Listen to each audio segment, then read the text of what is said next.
Ang North Korea ay ang pinakabrutal at malihim na bansa sa planeta. Ang buong bansa ay naka-isolate at walang access sa internet. Ngunit sa tulong ng ilang matatapang na individual, ngayon ay mapapanood nyo ang ilang mga video na lihim na kinuhanan sa loob ng North Korea. Mula sa footage ng mga brutal na interogasyon hanggang sa malagim na mga eksenang kinuhanan sa loob ng labor camp.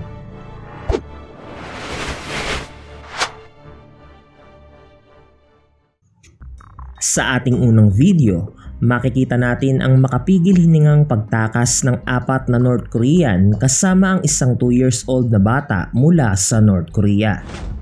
Napagpasya nilang subukan na tumakas sa pamamagitan ng pagpunta sa isang Japanese consulate. Kung makapasok sila sa gate na ito, sila ay nasa lupain na ng mga Hapon at matagumpay na silang nakatakas mula sa impyerno ng North Korea. Ngayon, panoorin kung ano ang mangyayari habang sinusubukan nilang tumakas.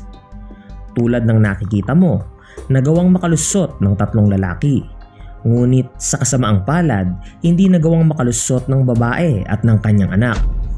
Hinablot sila ng mga pulis at kinaladkad pabalik sa North Korea. Sa makabagbag damdamin na video, umiiyak at sumisigaw ang babae at ang kanyang anak. Iyon ay dahil alam nila na kapag sila ay ibinalik sa North Korea, sila ay dadalhin at ikukulong sa loob ng labor camp. Ang parusa sa pagtatangkang tumakas sa North Korea ay habang buhay na pagkakakulong sa labor camp. Masaklap ito para sa babae, ngunit mas masaklap ito para sa kanyang anak. Nangangahulugan ito na posibleng gugulin ng 2 taong gulang na batang ito ang kanyang buong buhay sa loob ng labor camp.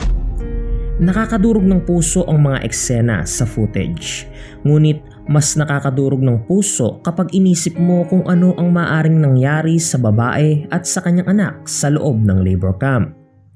Marahil iniisip mo ngayon katropa na tiyak na hindi magagawa ng North Korea na magpadala ng mga bata sa mga labor camp.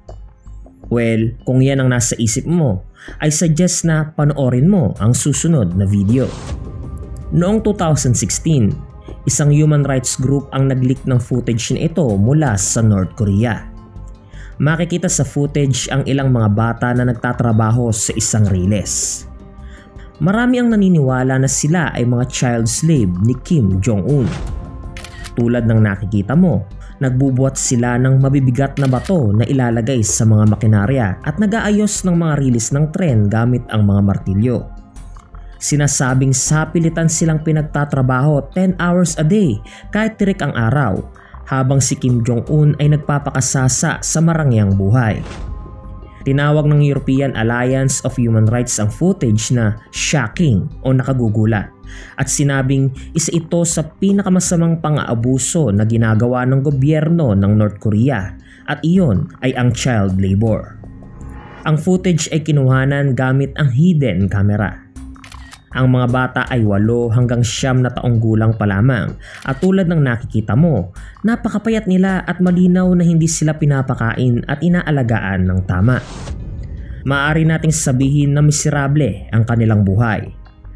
Habang ang karamihan ng mga bata sa mundo ay nag-aaral at naglalaro, ang ilang mga bata sa North Korea ay ginagamit bilang mga alipin. Sinabi pa ng isang aktivista na kung ang mga batang ito ay hindi makagawa ng sapat na trabaho, sila ay ikukulong sa bilangguan, at ang mas malala, sila ay bubugbugin ng mga gwardiya. Next, tingnan naman natin kung ano ang nangyayari sa mga taong nahuli matapos magtangkang tumakas sa North Korea. Ang ipapakita ko sa iyo ngayon ay ilang mga leaked footage mula sa isang North Korean interrogation room. Sinubukan ng babaeng ito na tumakas sa North Korea at pumunta sa China, ngunit nahuli siya ng mga gwardiya ng North Korea. Sa sobrang sama ng footage ay mas pinili namin na wag na itong ipakita ng buo, ngunit sa dugo pa lang na nasa pader ay tiyak na may ideya ka na kung ano ang sinapit ng babae sa footage. Sa isa pang interogasyon, makikita naman ng isang lalaki na nakagapos ang mga braso sa likod. Nakapiring ang kanyang mga mata at siya ay nasa isang maliit na silid kasama ang isang North Korean guard na sumisigaw sa kanya. Ang tanging bagay na nagsisilbing dekorasyon ng silid ay mga larawan ng mga dating leader ng North Korea. Tulad ng nauna, masyado ring sensitibo at brutal ang mga eksena sa footage na ito kaya hindi na namin ito ipapakita. Samantala sa isa pang leaked interrogation, makikita ang isang babae na ini-interview ng dalawang gwardiya. Sinubukan ng babaeng ito na tumakas sa North Korea para pumunta sa China, ngunit siya ay nahuli. Sa isang punto sa footage, pinagbantaan pa ng mga gwardiya ang buhay ng babaeng ito.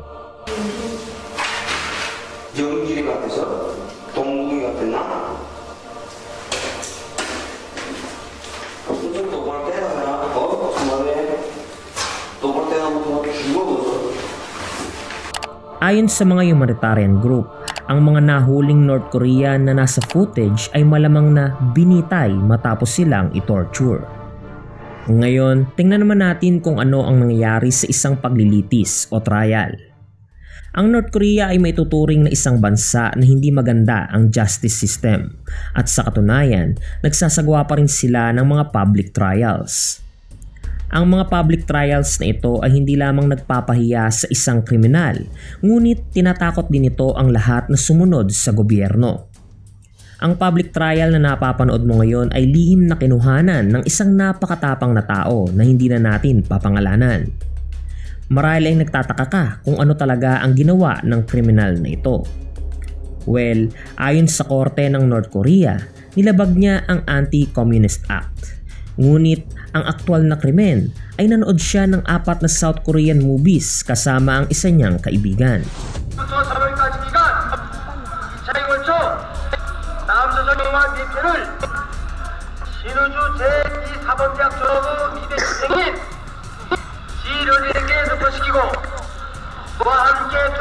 Tama ka ng dinig, katropa.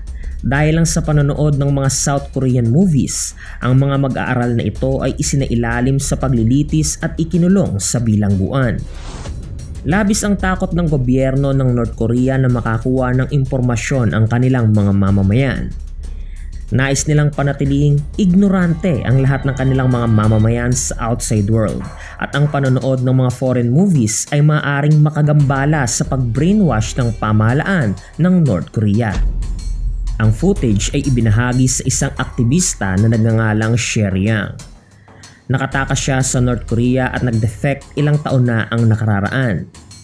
Ayon sa kanya, ang mga public trials na tulad nito ay pangkaraniwan na sa North Korea at ang mga mag-aaral na binanggit sa footage ay malamang na ikinulong sa labor camp. Pero ano nga ba talaga ang nangyayari sa isang taong ikinulong sa labor camp? Ang sunod na video na mapapanood mo ay nagpapakita ng mga malagim na eksena sa loob ng isang tunay na labor camp sa North Korea. Sa North Korea, kapag nakagawa ka ng isang krimen, ang iyong buong pamilya ay makukulong sa labor camp kasama mo. Kaya naman maraming pamilya at bata sa video na ito. Lahat ng tao sa labor camp ay mukhang gutom na gutom. Ang isang video ay nagpapakita ng mga manggagawa na naglalagay ng mga bag na may pagkain sa isang truck habang nakaupo ang isang nagugutom na bata sa tabi ng kalsada. Ang pagkain ay hindi para sa mga tao sa labor camp. Sa halip, ito ay pagkain na kanilang sinaka at ang pagkain na iyon ay dinadala sa mga elite sa Pyongyang. Makikita naman sa video na ito ang mga bilanggo na nagtatrabaho, naguhukay sa nagyayelong lupa habang ang ilan sa kanila ay sapilitang pinagmamartsa at pinagbubuhat ng mabibigat na troso. Pero ano naman kaya ang buhay ng mga North Korea na wala sa labor camp? Halimbawa, isang ordinaryong magsasaka sa kanayunan ng North Korea. Ang video na ito ay panayam sa isang 23-year-old na homeless woman. Buong araw siyang nagtatrabaho sa bukid, ngunit hindi pa rin niya ma-afford na makapagpagawa ng bahay na matitirhan. Kailangan niyang matulog sa labas tuwing gabi at halos wala siyang kinakain. Samantala, makikita naman sa video na ito ang pangharas ng isang pulis sa isang sibilyan. Tila ang pang-aabuso ng mga nasa katungkulan ay pangkaraniwan na ring tanawin sa North Korea. Ang isa sa pinakamasamang bagay tungkol sa mga video na ito ay ang katotohanang wala tayong magagawa para tulungan sila. Sa karamihan ng may hirap na bansa, maaari kang mag-donate sa charity para tulungan ang mga nangangailangan. Ngunit walang charity ang North Korea na hindi pag-aari ng gobyerno. Nangangahulugan ito ng anumang pera na na-donate ay mapupunta sa isa sa dalawang bagay. It's either sa pagpopondo sa marangyang pamumuhay ni Kim Jong-un o pagpopondo sa nuclear program ng North Korea. Ngayon, oras na para marinig ang boses mo, katropa. Sa tingin mo, alin sa mga video na ito ang pinaka-shocking?